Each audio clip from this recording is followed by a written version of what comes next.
Messieurs, dames, Tanguy Koki.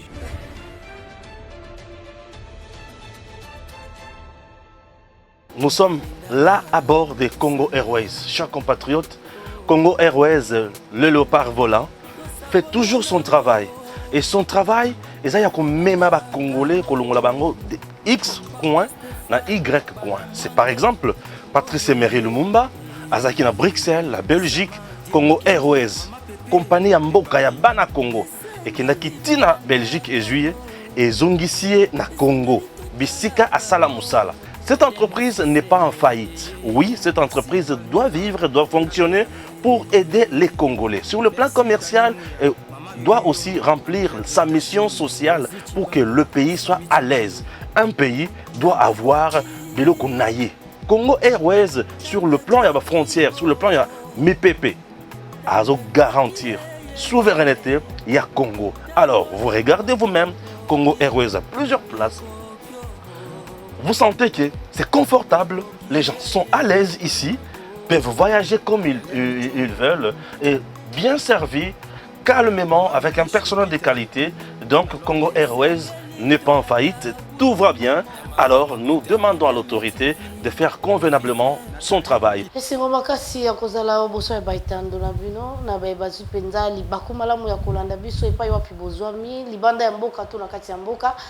Natombe bilo penza bolandi bolamu pamba te sikawa toya kapa kopesa tu kosa kwa maima le kala kolo Congo nde sala ka ite toza oboso ya baitando na bino e makambo makoloba ma ebele bele tokoki kosala boni tokoki koyebisa banani o bakoki kosunga likambo tali Congo kasi na kozalanga moko te na kozala na Stéphane Balamwangi tokobeta ne masolo ya état de droit tokobeta ne masolo ya bokambi ekolo Congo o entente lo Tshisekedi ya kokamba ekolo Congo bokeseneza nini na ya Kabila na ya ye elelo yo tomoni makambo ebele bimi kaka na bokonzi ya entente lo Tshisekedi tokobeta susu lisolo ya docteur Mukwege azobomba sekele nini na sima Monisco o biso nyonso toyebi ete ya sungaka bato kasi lelo ya komi politicien to akomi nani nde penza tokobeta masolo na mwana mboka Stéphane Balamwangi mwana mboka Stéphane apesi yo mbote pe na mbio malamu Mbote Ange Kachela mbote na bato nyonso baolanda biso de partout. Merci.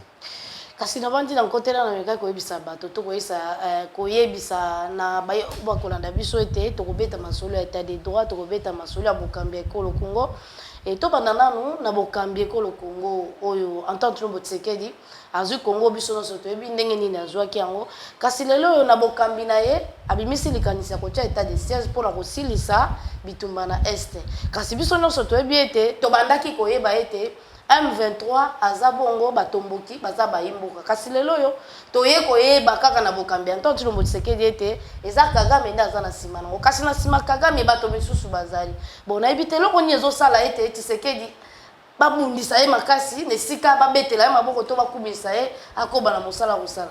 Merci beaucoup monsieur le président Félix Tshisekedi bazobundisa ye makasi bato nyonso bali komona bazo diaboliser bato nyonso bali komona bazo finga ye bato nyonso bali komona nini ezosala ke président Félix Tshisekedi babundisa ye makasi boye bitumba eza na niveau mibale niveau ya liboso ezali niveau ya molili niveau ya molili mboka na biso Congo bato ebele ba pesaki yango na satana bato ebele misala na bango ezaki ya komela makila ba congolais ko sepela na pasi ya ba congolais ko sepela na mawa ya ba congolais ko sepela na milelo ya ba congolais mais président Félix Tshisekedi a pesaka na no Congo na maboko ya Nzambe apesi Congo na maboko ya Nzambe et sima ya kopesa Congo na maboko ya Nzambe toye komona lisusu princesse Adèle Kainda Maïna ko pesa lisusu Congo obekaka na maboko ya Nzambe ko soutenir mokonzi ya mboka sur le plan spirituel ko soutenir FRDC ko sangisa basali na Nzambe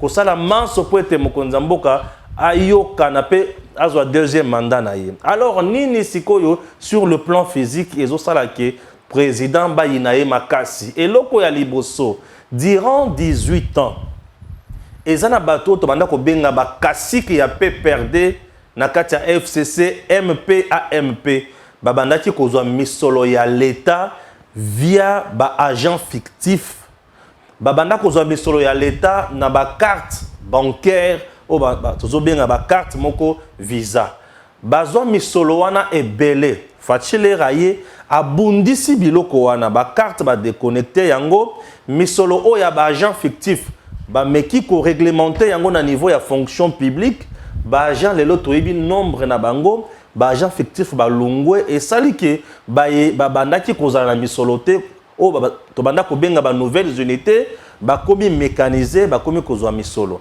eloko wana epesi kokoso mingi na ngambo ya bato bali kobundisa Félix Tshisekedi wana eloko ya liboso eloko ya mibale esali ke ezali mbala ya liboso outi koloba awa ke Rwanda abundisi Congo mingi Fachi atie état de siège mais ezopesa bato pasi pona nini Fachi azali mokonzi ya liboso na après 18 ans oyo azana capacité ya koloba ke c'est le Rwanda qui nous menace. Rwanda nde muto atindi bana na ye M23 ba boma ba piller ba sala nyonso ya mabe na Congo. Tina o wapi batu oyo bazaka na Congo bazalaka de mèche na ba Rwandais oyo bazalaka subventionné par Kagame oyo bazalaka au mamel de Kagame bazana kimiate ba monter ba structure na Congo oyo bandi ko bimisa Félix Mutumabe. Nzoka Félix aza Mutumabe te. Eloko mususu ba intérêt ya clan Kabila. Zoé, Kabila lui-même, Olive, Janet et consorts. Kabila en haut, na Congo, Kabila et Kabila et Bangaye. Anti-justice, bon, makambo eza ebele tokokota na mozindo tambala sima mais nalo banano maema aliko salake neti clan Kabila lelo baza pe na sima bakoki kozanga bana na bango na terrain o bazo babondisa Tshisekedi te. Pona nini égal entreprise moko oyo bato balobaki kezali ya mama Olive oyo bato bana koloba bongo kezali ya mama Olive ekangi bisaka na yango mais toyoka ke égal ezaki na misolo ya l'état ezaki na banyongo ya l'état estimé à 56 millions de dollars américains oyo bana kofuta te égal ezaki na ba titre d'exonération c'est-à-dire à côté saka biloko ndinga lingi abimisaka ndinga lingi bazwaka misolo plus tango eloko ne tuana ekangi est-ce que bakotika Tshisekedi na kimia Tshisekedi seba bundisa ye Kabila yemo kona biloko ebele banda kokota kubima lelo tango mususu ezosala ba navette wana te est-ce que bana na ye ya bitinda bana na ye obaliaka epai na ye bakotika Tshisekedi na kimia ezali pasi eloko mususu c'est sous Tshisekedi lelo toyebi mafia oyo ezalaki na Jekamine toyebi ke banani baboma Jekamine nzoka Jekamine ekufa likolo ya bato songolo to pakala to yebi déjà lelo inutile kotanga lisusu bakombo bateka ba part nyonso ya Jekamine batika Jekamine na kati polele yango lelo bali kubonisa Tshisekedi bakotika Tshisekedi na kimia te eloko mususu siko epesi pasi yoka ange eloko oyo nazo benga mikolo marteau oyo soki na vandi nazo yemba Fachi asalinga ba bien. Le peuple d'abord. Le peuple d'abord, on a Fachi Azuba veuve. Il y a des militaires. Babandaki oyo mebali na bango ba kufa pona kobundela ekolo. Na masasi. Babanda ko futa bango 30 000 francs pas ya Kabila. Mais tu sais que dazo futa bango 250 000. Ba veuve ya ba policière. Babanda ko futa bango autant, lelo ba ko futa ma autant.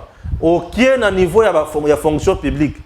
Ba salaire ya batu emati Kabila ali kotala lobi mutu oyo biloko ali kosala oyo bato bakobosa na nga makasi bakoyina nga makasi mingi koleka population akolinga ye mingi tina wapi tolakisa kaka population ki azali mutu mabe population ayina ye po ete bayebi ke bokonzi eutaka epai ya peuple yango esengeli bayinisa Félix na ngambo ya peuple basuki wana te oyebi ke pe perdre na bato mosusu banda koloba ke budget na biso ezali mwa pasi ba régie financière et bimisa misolo ya ebele po budget na biso emata to vanda mbula na mbula 3 milliards 4 milliards ya budget mais Félix lelo après avoir kokabwana na FCC oyebi likambo wana une année après budget za na capacité ya kozala na 11 milliards biloko wana ezopesa bato wana kipelekese na masango pesaka ya komata zela nazo koma kontenyo swana biloko wana ezopesa bato kipelekese bazo comprendre te mais muto yazo sala magie nini pour amatisa biloko boye to soki kaka wana te batali ba réserve na stratégique na ba banque et ali komata dollar est comme stable biloko nyonso wana ezosala ke epesa bato pasi bango bazala na pasi olobi masango yali komata c'est tout à fait normal banzela oyo bakosaka biso ke batonga yango te bakenda kotonga nde kaka na kinga kati bisika bandaki kosala biloko na bango biloko ya bango moko basala biloko na bango alors banzela wana fatia na kati ya kotonga malembe mokolo banzela wana ekosila mituka ebandi kosala ba transport normal à ce moment-là tokoki koloba ke biloko emati to ekiti ekomata pe ya biloko eza je m'excuse du pe ya crise aux sur le plan mondial. Mais masanga utara Ukraine tende. C'est ce que je dis. Ndakala utara Ukraine tende. Merci. Et loko oyo ezopesa masango elunga bisika eza eya eza pétrole non? Na essence, n'est-ce pas? Essence bazocha na mutuka et consort. Mutu wa mutuka asombi essence na cher. Akocha mutuka na ina moins cher po okotisa biloko kuna. Tango mokolo mutuka komatisa prix ya mutuka. Yo pe tango ofuti mutuka cher. Okuluka pe ozo bénéfice n'est-ce pas? Tango koya kote kana moins cher. Siko essence ezo utara pe na pétrole. Na Congo te e utaka na bisika bitumba yali kuna. C'est eza likambo moko mondial. Eza likambo moko mondial.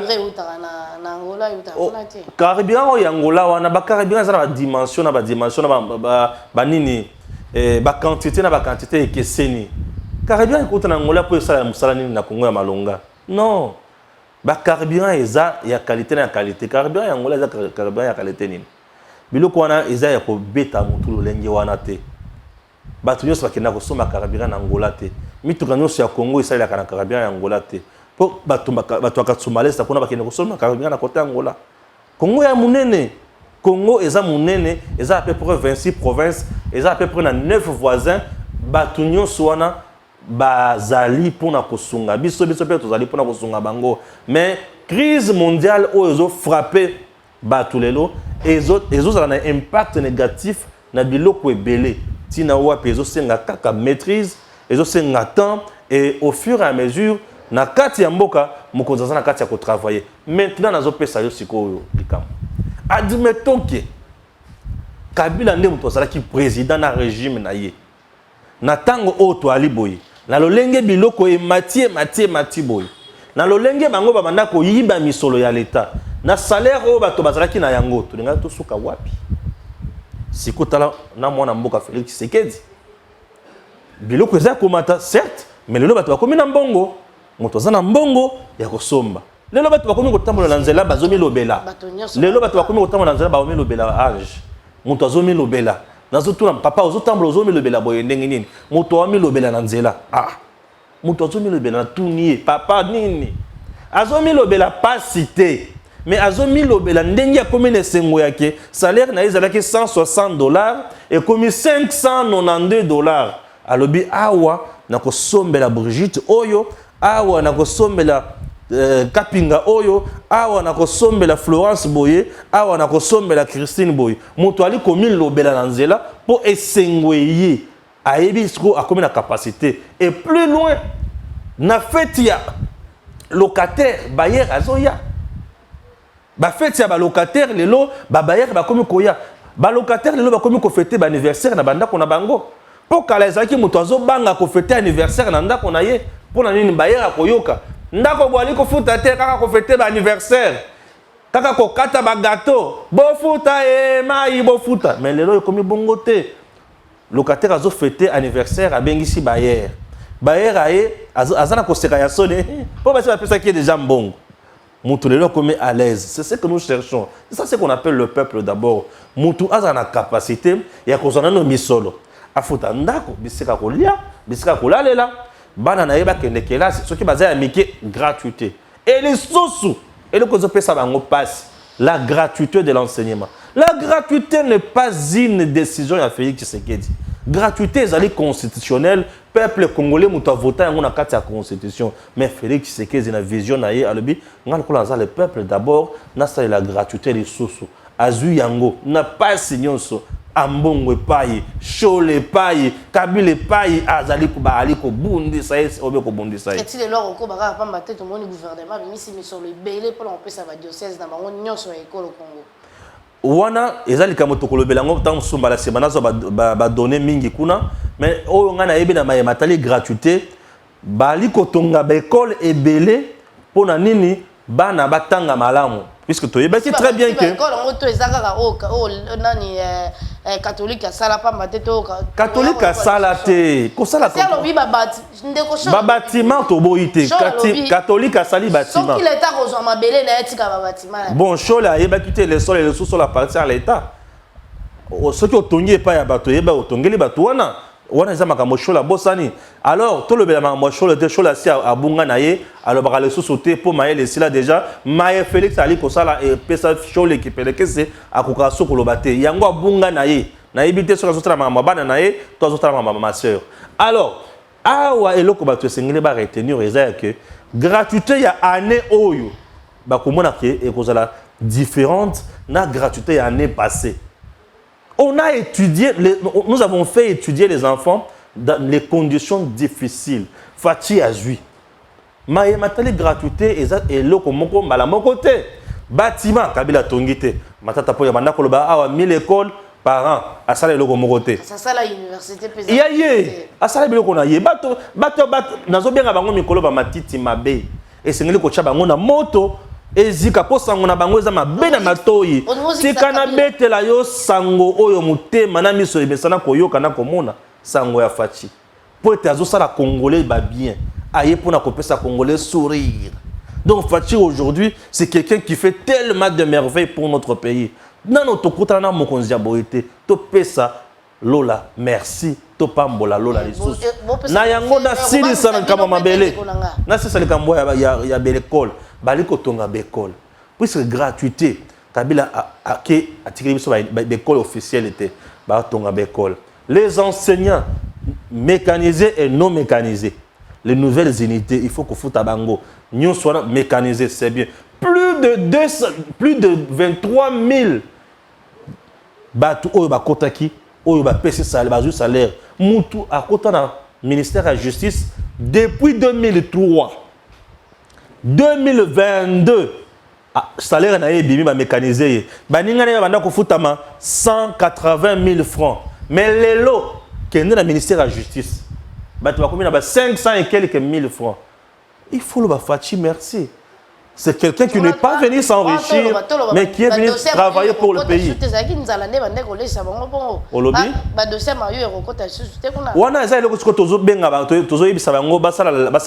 Conscience patriotique. Hollandi, comme qu'on a salaire na bango. Dans domaine de la justice, beta pesa est belé. Tous les magistrats bazali, tous les juges, tous les avocats. Tous les huissiers, les greffiers, les procureurs, c'est procureur, c'est là. Na niveau na bangonyo so mutunyo so zaka conscience ayeba ke tango ekoki to salela Congo pour être Congo na biso to bomaki yango c'est la justice qui élève une nation batu kala bazaki na nzala ba longoli corruption ba tie concussion yemo ko zo sengo mbongo pour asala olikam donc c'est un peu ça aujourd'hui Félix Tshisekedi a fait tellement de bien a dérangé d'intérêt il y a Batunion Soana Bakatumbi à gauche Bafayolo à droite Bakabile Paye a dérangé Bango le long terrain partout tu passes Fachi na Fachi Fachi a comme une zembo ya kitoko refrain le lot na Congo tu peux rester au banakoyemba Yesu Masia Fachi béton Yesu Masia Fachi béton makambo comme tellement sengo à tel point que tozo bunda mabeze la ki makasi ma baisse avec qui m'a cassé peu belé mais ma baisse oyo kosila déjà pour tout comme dans la malamu na mwana nzambe mwana mboka bandeko balandi tozoko balande ko Stéphane Balamwangi tozo bete sko masolo ya état des droits makoki ya bato makoki ya moto et bandeko Moïse Katumbi alobi ete état des droits za pour bato nyonso kasi pour Moïse Katumbi penza ezokende na ndenge sengeli te pamba te ya komona état des droits te bona éviter pour na yo ozo ya mango ndenge ni bango nalandaki moko na ba communicateur na yo abengi na kombo ya Peter Tiani alobi état des droits eza pona Moïse Katumbi te Moïse Katumbi azongaki na Congo après 3 ans ya exil na ye na matali décrispation voté ou voulu na dialogue ya Saint-Sylvestre je suis allé plus loin pour dire tout simplement que c'est gratitude eza na bato mosusu bazotia bango maloba na minoko mpo baloba n'importe quoi na sens kaka ya kobebisa kaka image ya président Tshisekedi na lolenge ya koboya kondima bamérite oyo moto asali. Moïse Katumbi a tringalé en Europe pendant 3 ans. Pour un commerçant, vous savez combien il a perdu? C'est ce que je dis. Masolo, il y a Saint-Sylvestre, c'est presque dans 2016, 18. C'est ce que je dis. Tant que Masolo, il y a Saint-Sylvestre Silaki. Katumbi Zonga Wate. Donc depuis 2016, leur président Félix a commis président de la République. Abandonné cause de la décision le président. Ndé à ce moment-là, Katumbi Zonga na Congo. Tu sens l'ingratitude na motema mabe nenga place wana. Ba na posa kondima mérite ya fatite. Na bato fatia osala la bolamu ba oboya ye. Ya nzamba obatela ye. A opesa eka boya na mayele. Akende obeka ka liboso. La vérité neti nani Franck Diongo lobaki ye pasala bango moko Franck Diongo avant ya kosala makoloba makambo lobaki awo ataki na katanga akina ki na université ya bozobologie pour aya ko pesa bozoba na ye awo aya akina ko science ya bozobologie. Alors ndenge zawana otali Katumbi ki tringale na poto akomi na point ba botola ye na passeport mutuna nali kotuna mikolo ba yebisanga. Durant les 3 ans au Katumbi Abandai, ko yenga na poto, lokola satana oti ko yenga na mokili, ali kotuna nzambe ke mutuna yoyo bokuna zamba ali kotuna ye mutuna ngayo bokono tike malamu, ali bia za malamu poete ozo pesa yeso ki obotoli kaka, omona koma mutu akobalokela yo. Nzamba lobi kende simba nyonso meko sema mulimo na yete. N'est-ce pas? Pona biso batuto yeba bibi. Alors, azali abanda ko yenga na poto. Azangi nationalité congolaise. Nali kotuna abanda kotambola na nationalité nini na passeport nini.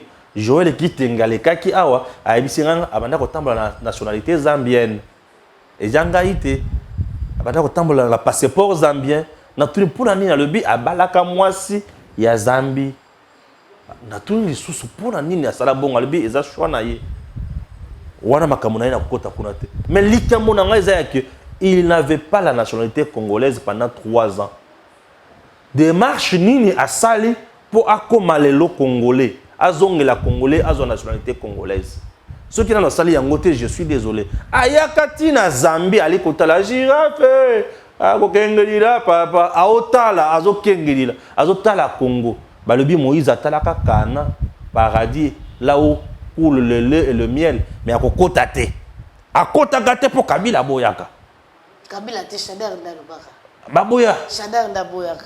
Alors tant bon Shadar na Kabila za biloko mibale. Iloko moko. Kabila tinda inde Shadar aloba. Kabila aboya batunyo soko pona bango ba dauphin mais pona nani? Shadar. Iloko moko. Or alors nani oyo c'est qui? Atala Congo amna musika akotate. Encore ya Saint-Sylvestre zalaki akotate. Batuna Kabila aya boy Kabila boy. Tish Félix Tshisekedi azolobake Moïse Fazonga Félix na Kabila bazaki na coalition ya FCC cash Kabila tuna fachi on a posa moto wana zonga alebi bo pesa na cantine mai Kabila asenga cantine mai achi asokoli maboko alebi oyo koyela yo moko komona yango yo Moïse balukela ba ayebi oyo koyela yo yango mais Kabila ngo moko pe abeta jeune aye Aboy Katumbi azonga mais kaka ye moko wana atie kukuta sokona Katumbi o réconciliation katangese. Diviser pour bien venir. Alingaki a diviser bango po ya kozwa na nenga sim. Jena bango mais fatia là-bas aya ozoera mbala moko libela bakutani. Mais malgré bakutani, est-ce que ça la partie passe? Ça la partie passe. Ce que ça mutu oyo aza bénéficiaire ya état de droit na mboko lokota Katumbi azata azongi azaki na yoka na koya kuna Katumbi azongi yawa. Azaki na condamnation ya matali spoliation ya ndako o ba fondela kaye na bato Kabila. Il y avait un jugement où il condamnait. Balandela makamonyo sa bamoni kezaki biloko lokota bazongi sango à 0 azongi propre. C'est grâce à l'état de droit instauré par le président Tshisekedi. Mais quand Peter Tchani passe à la télé, bien sûr sur télé 50, et pas à David Azobo, état de droit à Fachi, je dis bon c'est comme ça, hein. Ce qui m'outazo Naza et pas Katumbi, il faut qu'on m'arrête Katumbi. Alors, et en plus de cela, En plus de cela, il avait une société où bato Kabila ba boto ba pesa bato mususu. Balandeli susu makambo na société wana ezongi na maboko Katumbi mais yoka siko eyo makatumbi ya beta na kata société. Akuti ba agent. Abengani bato, ba agent, c'est l'information. Ou de son père a publié. Aloba yango pe awa. Cette vidéo là existe sur Edem TV officiel. Abengana ba agent on a sans de compte final. Alabi oya kozana posa avanda awa ayeba ki a comme une nouvelle unité. Aza suna parcours awate. Mais mutu ya modèle wana zana posa aza la président ya RDC. T. Wana il faut la RDK. RDCT. Ya kukuza la président na bisote. Non ndenge wana. Pour même la biso nini. Et Peter Tsani est allé plus loin pour dire que état de droit na Congo ezate. Lelo ezaka que pour régime mon nom malamu, il faut que Fachi mérite deuxième mandat, il faut faire un Katumbi. On n'insulte jamais Katumbi. On dit ce qu'il est. Bato baloba bien que Jekamine Koufa à cause naïe. Il était gouverneur. À son époque, on peut nous dire que Jekamine est à niveau nini. On peut nous dire ça. A-t-il laissé même champ bilanga, n'est-ce pas chamba naïe pour na Katanga?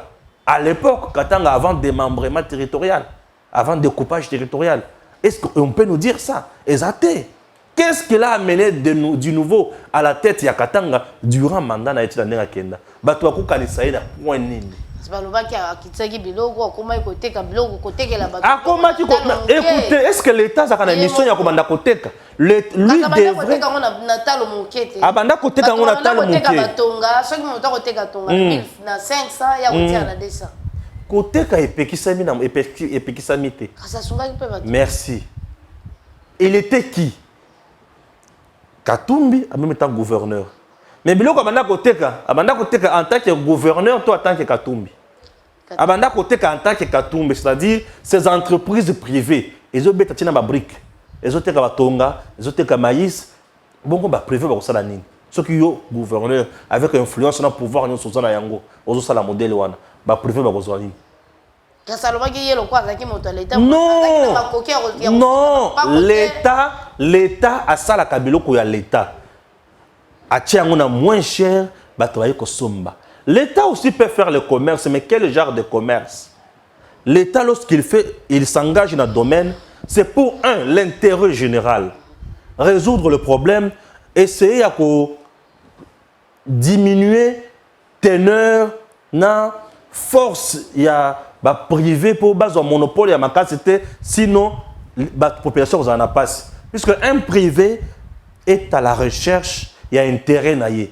Mais l'État est à la recherche, il y a intérêt général. Il peut mettre quelque chose na moins cher, c'est-à-dire mission commerciale en même temps sociologique. D'un côté, Azosunga, de l'autre côté, Azolokapé bénéfice pour Akobana Kozal. Mais ce n'est pas ce que Katumbi a fait. Chemin de faire Koufi. Et SNCC, Koufi, Bajan, Sobake, na retraite. Tout ça, na chômage plutôt. Tout ça pourquoi? C'est puisque lui avait mis en place la société naïe à Kuna Matata. Un tel monsieur peut nous donner des leçons. Un tel monsieur, nous on peut jeter notre dévolu sur lui pour avoir comme président Nabiso. Non, Congo, ils ont mérité son Mambouanate. Matiti ya mabe. Tocha yango na moto. Peut-être yeso aloba ki botika matiti ya mabe. Nani nekola isikamoko. Nani? Yo muto yibaka Bible te. Matiti ya mabe. Nang kona ya malamu botika yango nyonso ekola mais tango ekokola nde tokoyeba ke ya mabe eza wapi ya malamu eza wapi lelo après komona Tshisekedi à la tête de l'État na ba miracle nyonso fati asali tolobi matiti ya malamu nde yango yo matiti ya mabe na ni Kabila na moto matiti ya mabe na ni Shadari na moto matiti ya mabe na ni Katumbi na moto matiti ya mabe nani Martin Fayulu na moto matiti ya mabe nani batali matata ponyo na moto Fayulu c'est le moment malamu ya kusoya kusangisa kopesa likadisa kusangisira mama Marie mongo poete basombe le pan yaza suma matiti kaka ya mabe akusunga asungi mama Marie alobi azosengela mbongo bapesa ye bambongo bakotize pona ye basombe ya mama Marie le pan asali mabe. Si le ridicule pouvait tuer un instant et quoi tu que c'est la tama malamu il y a comme un motoiseau. Et opposition républicaine, déco. Républicaine, il y a des insultes.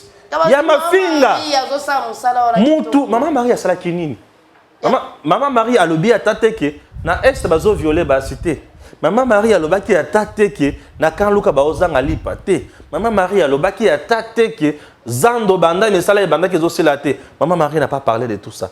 Maman Marie n'a même pas parlé que bah militaire bon bozo pesa bango ekoki bo bakisa bango pendambo. Maman Marie n'a pas parlé de tout ça. Maman Marie n'a même pas plaidé pour la femme. Il y a Pépé Calé ou Akoufa déjà. Bah c'est la tête Pierre Tombal. Maman Marie n'a même pas plaidé pour nani faire yabi matin la prison t'es assez abîmé. Maman Marie n'a même pas plaidé pour tout ça. Mais Maman Marie a insulté Mbosso, président de l'Assemblée nationale. Maman Marie a insulté Mbosso, président de Fayoulou dans l'Assemblée. Fayoulou a député, Mbosso a président. Maman Marie a insulté président et président naïe. Maman Marie. Maman Marie est allée maintenant plus loin pour insulter la première dame, Maman Denise Nyakeo, a fini. Mais yoka siko. Maman Denise a lobby au fin nandimi. Mais yaka ayambi a PC conseil, ayambi pene sengonyo sur bateau sur omona, atangile na Bible. Ala kisi ki maman et sengila sa na bana malamu alo ba malamu apambola bango. Basala qui est nini. Maman Denise gère quoi dans ce pays? Oh yo Maman Marie, il faut qu'il y a fingaye. Maman Denise ni ministre de l'EPST, Maman Denise ni ministre de l'Intérieur, Maman Denise ni première ministre. Maman Denise asala qui est nini. Maman Denise. Mais yo kama Maman Denise asi asala na moko yo. Na cadre ya fondation na ye. Na cadre ya fondation oyo Maman Denise azana yango. Azu bana ya ba Congolais. Ce qui peut Maman Marie azaki na mwana ya mayele. Abimi pe à se distinguer, ba lenga ki pe ba zoyer. Mais le ko la bana na etango so ba koza la balandika maman na bizaleli. Tona bobo tona ebité. Alors bana na bakenda kotanga. Maman Denise bana atinda kana bakenda kotanga na mikili bisusu. Baza ya ekolo na été, ya province na été, bana ngase na été, bande ko na été ba Congolais. Et ba Congolais wana bazana ba famille na bango. J'ai vu un garçon oyo a ba otiko koleye azu toji na ye aya latisi maman na ye. Ba tuni me pona latisi maman. Alebi ngai na lati toji grâce à cette dame ateka makala, ateka mapa, ateka ba fufu, ateka mafuta oyo Kabila banda ko kipe ba veuve na mboko te Kabila basunga ka ba veuve. Fatia kozanga kozama pa mboli ndenge nini. Mutozo kanisa ba veuve. Ce que kanisi veuve, kanisi orphelin, ozali mutu ya lipamboli. Fatia za ya nzambe batika ye. Oyo lipamboli ya nzambe. Écoute, la Bible dit c'est la bénédiction de Dieu qui enrichit et qui ne se fait suivre d'aucun chagrin. Nde fati. Azo pesa chagrin na batu oyo ba yibak. Mais batu baza bien. Baza kakane sengo. Siko Maman Marie otalié. Azo finga Maman Denise oyo azo sala pona Congo na bana ya ba Congolais. Mais Maman Marie aya vandi wana abani ko finga Denise. Et Fayoulou a condamné ni insulte et loko mokote. A condamné loko mokote le bito sangisila mbongo asomba lupango. Ce qui a sangisila mbongo asomba lupango. Tant mosusu akoza Maman leki na yeto ebité. Tant mosusu akoza la domestique na yeto ebité. Tant mosusu akoza la ye Fayoulou akoza tant mosusu mwana nkase na ye to ebité. C'est ezala kope na bango. Tant mosusu pe bakoza la ba osangisa mbongo boy. Fayoulou aya ko beta ye eloko ya mukebai na Fayoulou mbongo wa muzito. To ebité ko koma mobimba to yokosuka. Tozoko bakasi na mutuna oyo suko nde tokokamona na bino oyo lelo oyo ezolekela bato nyonso tozoyeba te Docteur Mukwege obiso nyonso toyebi asala bolamu batango ebele bamvula ebele kasi lelo bolamu to mosala makasa bande kosala en tant que Tshilombo Tshisekedi azukutu mokumba ya kosilisa bamaladi oyo ya bande koopere ya kolongola insécurité na este kasi toyebi te ndeko Stéphane akomenga kozongisela biso soki Docteur Mukwege alingi nini po toyoki bapekisi batourne na ye na Kisangani bon toyebi te. Docteur Mukwege Denis Mukwege. Et puis population akangaki nzela ya hôpital na ya lobiete baminganga na ye baleka te ye paroleka kuna te bakangi penza balabala ko bandalo. Docteur Mukwege aujourd'hui Sous le régime de Joseph Kabila, Dr Mukwege était à un pas de la mort. Sous le régime de Joseph Kabila, il était à un pas de la mort. Raison pour laquelle MONUSCO a commencé à combattre là. Ah, il y a un zone où MONUSCO qui était. Docteur Mukwege a condamné MONUSCO et Kende. MONUSCO a battu la Denis Mukwege. Non, battu la Congolais, mais Denis Mukwege. Bato bazo kufa na bango mais bazo batela Denis Mukwege. Po ye akoya coopérer bango après azuba fond libanda akolisi hôpital. Denis Mukwege MONUSCO a battu la cahier pour être régime ya Kabila ibundisa makasi po ibare. Hôpital ya Panzi wana sous le régime de Joseph Kabila bazo kanga yango à tout moment que ezofuta ba mpakote. Mais lelo population de aboyi ba bato na yeba les gars. Hôpital ya Panzi wana sous le régime de Joseph Kabila ezoki ba menace ya kosakana te. Denis Mukwege fait quoi? Musala Denis Mukwege sala na Congo est noble. Musala ya kitoko. Musala ya dignité. Kosunga ba mama oyo bazali ba victime ya ba viol. Ba jeune fille baza ba victime ya ba viol. Denis Mukwege vient aider ces mamans là. Bravo à lui. Tu vois? Au moins qu'il a encouragé Moussala là. Moussala wana Moussala kitoko. Denis Mukwege abima prix Nobel na Moussala wana na tango ya Félix c'était mais na tango ya Kabila. C'est-à-dire na tango oyo babanda ko violer ba maman mingi. Babanda ko nyokola ba maman mingi de eleko oyo Mukwege abima prix Nobel. Na tango wana abanda ko zwa ba don ya ndenge na ndenge et pas ya communauté internationale. À l'époque, il tenait des conférences à niveau ya Poto à Ola Kisabango Makambo. Bazo ya ko soutenir une très bonne chose. Oui. Maintenant il ko sala que Kabila longwe mokonzi Félix Saye. Nombre ya ba viol, nombre ya ba victime suite ya ba viol wana est baissé, est diminué, est quitté, est comme mon cœur. Donc, oyo Mukwege banda kozwa azuzongo le susute. Misolo azuzongo le susute. L'invitation oyo banda kozwa po ke ne kopesa la conférence na Poto ezo ya le susute. Bon, Moussala eza le susute. Moussala eza le susute. Kanda yango wana. Fachi akotisi Mukwege na chômage. Yango Mukwege le bi faut changer cop. Na comme appelle président. Ah, il faut qu'on m'appelle président. Ils avaient mis une campagne des osala. Mais dans le but, groupe est facile. Il faut qu'on comme président. Donc, ma tournée qui s'engage, on est président qui. Si koyo azo kende na ba tourner dans l'université pour Aloba. On ne refuse pas. Université qui s'engage, muto Gérard Ngweza architecte. Eza na recteur. Recteur ne muto lobby qui ba condition a oiseau permettre traiter pour mon boulot et autre chose là ya ba étudiant et consort. C'est bien lui qui gère au quotidien l'université de Kisangani. Na si na koma na université Kisangani. Na koma Tiwana. Et ya mu place wana ezava munene makasi kolekate. Ce qui mon boulot eza place wana c'est que eko mema eko kota tina na population qui to côté. Ba toi ba lobby qui ezo simbate. Yo skozo boya yo jiraka université Kisangani. Yo jiraka yango te. Tozela nazo yat. Yo jiraka yango. Bon, Mukwege a kosa la conférence kuna. Même conférence wana asala ki yango na inikini. Bakata ya to sukite. Suki bakata ki ata Mukwege sukite. Bachaki ata gilet na blouse na été. Babenla ki ata na lambate. À l'aise, à bandi, à silisi, à zongi. Mutu a interpellé été. Si kotango ke kuna, apesi programme na yepo wasala kuna, bango ba lobi si mikolo yo na noté. Il fallait que ba lo bakaka oui pour Denis Mukwege. Pour ye Denis Mukwege avec sécurité ya batu nyonso. Et ça qui communiquer au gouvernement té epexi. Communiquer au gouvernement té, communiquer ya recteur.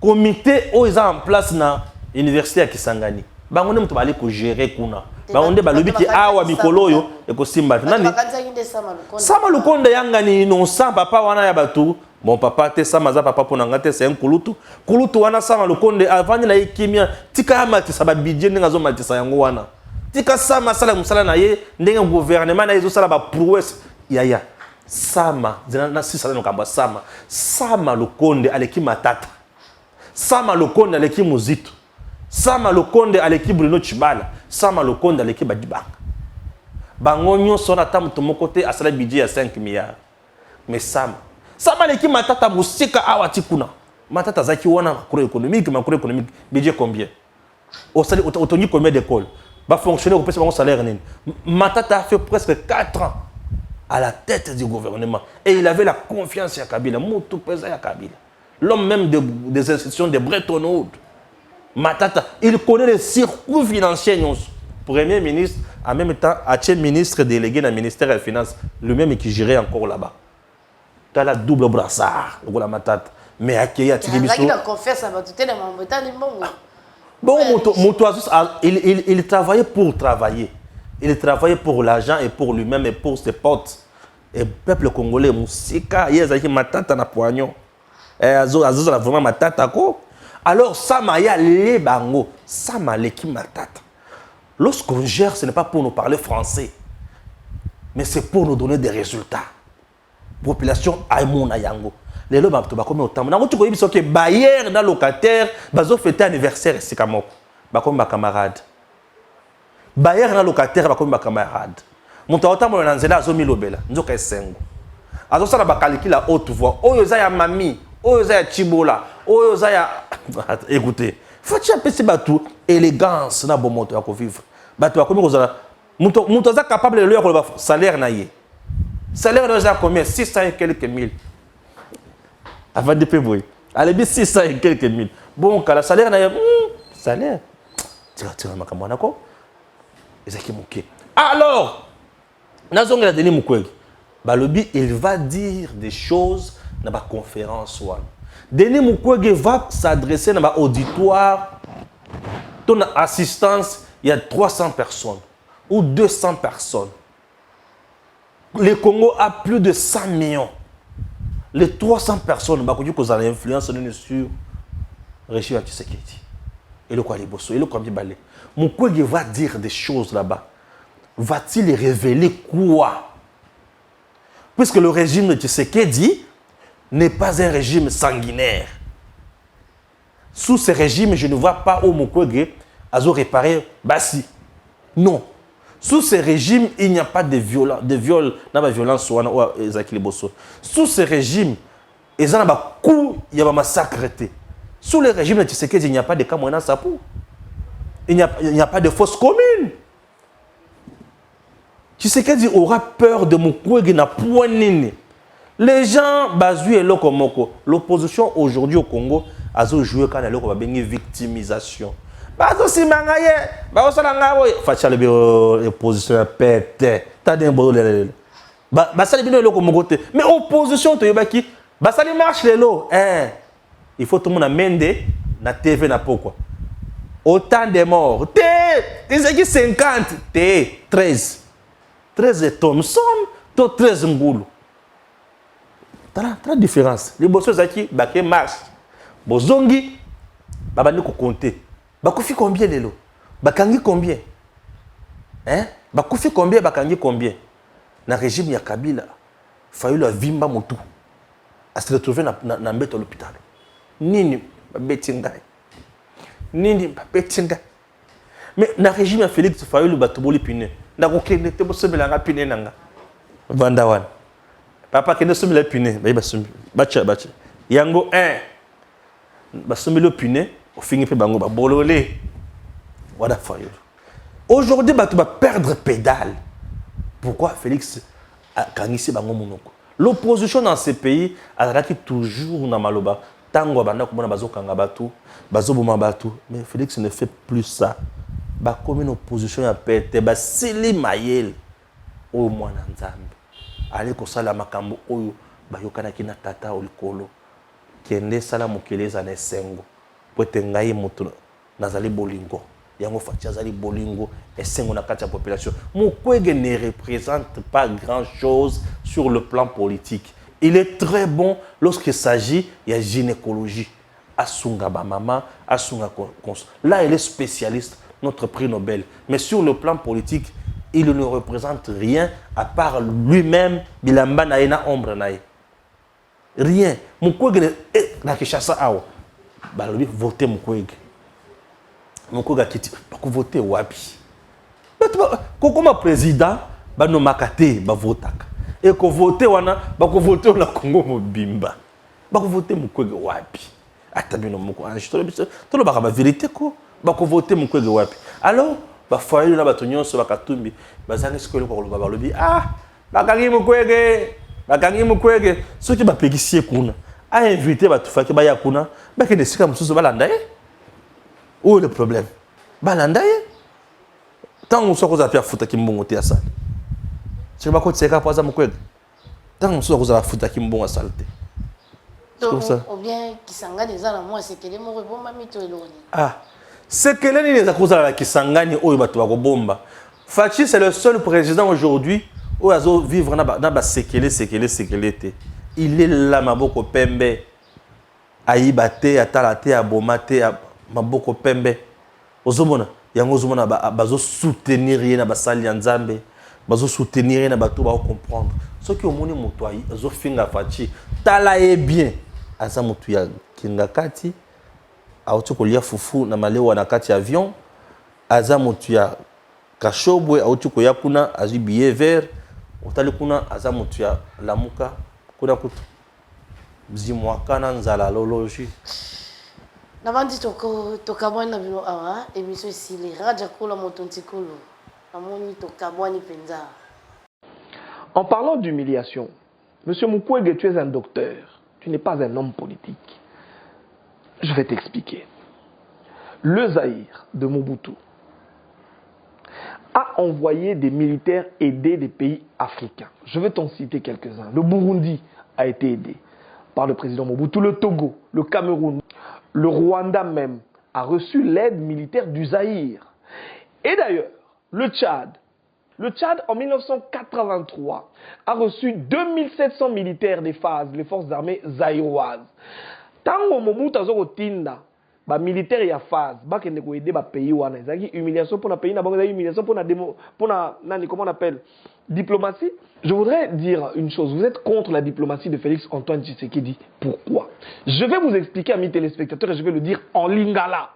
Pourquoi monsieur Mukwege, que je respecte beaucoup, monsieur Mukwege, je répète encore pour qui j'ai beaucoup de respect, a une très très grande maîtrise na domaine naïe, ya ko soigner ma fustile. Moi tout le monde a linga les athées pour respecter les mamans. Vous comprenez, makambo docteur Mukwege Sara et si kaya zali professionnel. C'est quoi le Congo est un fustile té? Non. Mais c'est Mukwege, il faut faire la différence entre réparer les fistiles et réparer le Congo. On va la diplomatie et zali spécialité na yote. Moi je vais vous dire le problème du docteur Mukwege. Monsieur Mukwege, Kagame a besoin de toi. Parce que depuis que justement le président Félix Antoine Tshisekedi est venu avec cette diplomatie que tu voudrais critiquer, il n'y a presque plus de viols. Kalobane reçoit 400 mamans par jour. Kala, ta maman na bazoya, aux autres traités, ce qui est une très bonne chose. Mais c'est que tu n'as jamais dit aux gens, monsieur, tu as reçu l'argent, beaucoup d'argent de la communauté internationale. Yona batouana, beaucoup m'ont coopéré. J'ai honte de le dire. Mais, entre nous, monsieur Mukwege, voudrais-tu nous dire que l'opération va négocier gratuitement 0 francs, où les organismes internationaux t'ont aidé, t'ont payé de l'argent pour le faire? Je pose la question. Je n'affirme pas. Je voudrais poser la question. Je voudrais que M. Mukwege nous réponde aujourd'hui. M. Mukwege a-t-il déjà reçu de l'argent ou pas? Prix Nobel de la paix, nous le voulons bien. Mais qui est-ce contre ce pays? Est-ce que ce n'est pas, je voudrais dire aujourd'hui, les ONG internationales, au bazo opéré Kuna, Moto bazo au rapport Yamabe, au le Congo, le capital du viol? Est-ce que si nous regardons dans le monde entier, effectivement, je voulais dire, nous violons beaucoup. On nous a beaucoup violés. Nos mamans ont été beaucoup violées. Mais est-ce que la publicité... Je voudrais aujourd'hui revenir et présenter peut-être mes excuses à mon confrère Zachary Bababa, ce qui a critiqué une fois Mukwege. Mais je semble aujourd'hui vouloir comprendre que la mauvaise publicité... Parce que le travail de Mukwege est louable. C'est vrai. Mais est-ce que, marketingement, le terme n'existe pas. Je voudrais le dire sur le plan marketing, sur le plan de la visibilité, sur le plan de la communication. Est-ce que Mukwege a vendu positivement notre pays ou est-ce qu'aujourd'hui notre pays souffre de la mauvaise publicité faite par Mukwege auprès des instances internationales à cause de sa mauvaise communication? Posons-nous la question. Allez, regardons-nous en face.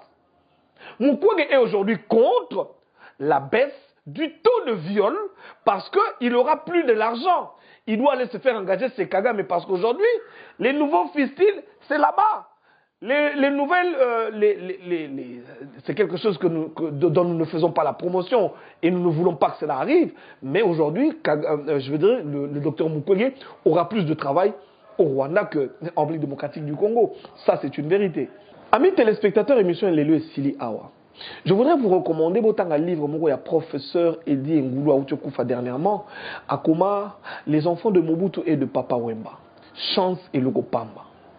Un jour, les Congolais vont rêver Mukwege comme président du Congo, de la République démocratique du Congo. Léon Ayo qui sont la séminaire na Kisangani et que l'université au Esengela qui a ça là séminaire na ça les a qui bien on lui a demandé de trouver un autre endroit ou de préparer un autre endroit, aligné à se victimiser. Comme il a se victimiser, finga chef de l'État, Bachayoka. Papa, makambo yo yebite, kende ko sala makambo zo maîtriser, kende Rwanda. Pour awa, viol essaie diminuer. Pour awa, guerre est aussi là. Si ba contingent en ezoya, je vous dis, c'est une force diplomatique appliquée par le chef de l'État parce que les autres pays l'ont fait. Et ce n'est pas une honte. En Ukraine, avons-nous entendu ou pas que les Ukrainiens ba force à autant, ba ndekona bango ba aider bango. Ba ndekona ba zotindela bango mwengi. Ba zotindela bango ba saka kolala, ba zotindela bango ba jouer, ba zotindela bango ba soda ba kende ko bunda. To moni ba soda belé on na français na ko bunda na Ukraine. Et ça sonne pour les Ukrainiens? Non. Alors, si nos frères africains veulent venir combattre pour nous, où est le mal? Vous êtes contre parce que vous êtes contre la paix. Nous savons et nous allons vous combattre. Restez docteur, monsieur. Si vous arrivez ici, nous allons dévoiler vos secrets. Et nous les connaissons. Et d'ailleurs, à partir de la semaine prochaine, je vais inviter les docteurs de, comment on appelle, des cliniques Ngalema, qui ont des choses à dire sur vous. Si vous voulez rester un fistulateur, nous allons continuer à vous applaudir. Mais vous voulez devenir un politicien, vous allez nous trouver sur votre chemin. Je vous ai dit, amis téléspectateurs, dans ce pays, nous avons un seul chef de l'État. Il y a un seul soleil dans le système solaire. D'ailleurs, ça s'appelle le système solaire. Il y a un seul soleil. Et notre soleil, à nous, s'appelle Félix Antoine Tshisekedi.